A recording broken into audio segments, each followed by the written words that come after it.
ഇന്ത്യയുടെ ഒരു വമ്പൻ നീക്കം കാര്യ മന്ത്രാലയം പുറത്തുവിട്ടിരിക്കുന്നു. ഖത്തറിൽ വധശിക്ഷയ്ക്ക് വിധിക്കപ്പെട്ട 8 ഇന്ത്യക്കാരുടെ മോചനം സാധ്യമാകും എന്ന് തന്നെയാണ് പുറത്തുവരുന്ന സൂചന. 2022 കേസിനാസ്പദമായ സംഭവം നടന്നത്.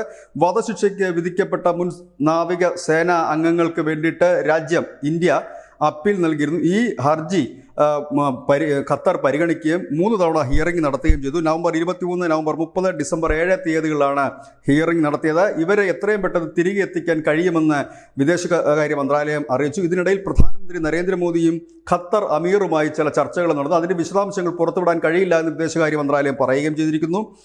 ഇപ്പോൾ അതായത് ഈ മാസം 18-ാം തീയതി കുറേ തടവുകാരെ ഖത്തർ അവരുടെ ദേശീയ ദിനത്തോടനുബന്ധിച്ച് ഫ്രീ ആക്കിയിരുന്നു, അവരെ വിടുതൽ ചെയ്തിരുന്നു. ആ കൂട്ടത്തിൽ ഇവരുണ്ടോ ഇല്ലയോ എന്നൊന്നും വ്യക്തമാക്കാൻ വിദേശകാര്യ മന്ത്രാലയം തയ്യാറായിട്ടില്ല. അവർ പറയുന്നത് കൂടുതൽ വിവരങ്ങൾ ലഭ്യമായിട്ടില്ല. ഏതായാലും വലിയ പ്രതീക്ഷയോട് കൂടി തന്നെ രാജ്യം കാത്തിരിക്കുന്നത് ഖത്തറിൽ വധശിക്ഷയ്ക്ക് വിധിക്കപ്പെട്ട 8 ഇന്ത്യക്കാരെ മോചിപ്പിച്ച് കൊണ്ടുവരാൻ കഴിയുമെന്ന് തന്നെ ആത്മവിശ്വാസത്തോടെ വിദേശകാര്യ മന്ത്രാലയം പറയുമ്പോൾ പ്രാർത്ഥനയോടെ രാജ്യം നിൽക്കുകയാണ്. News desk news India Malayalam.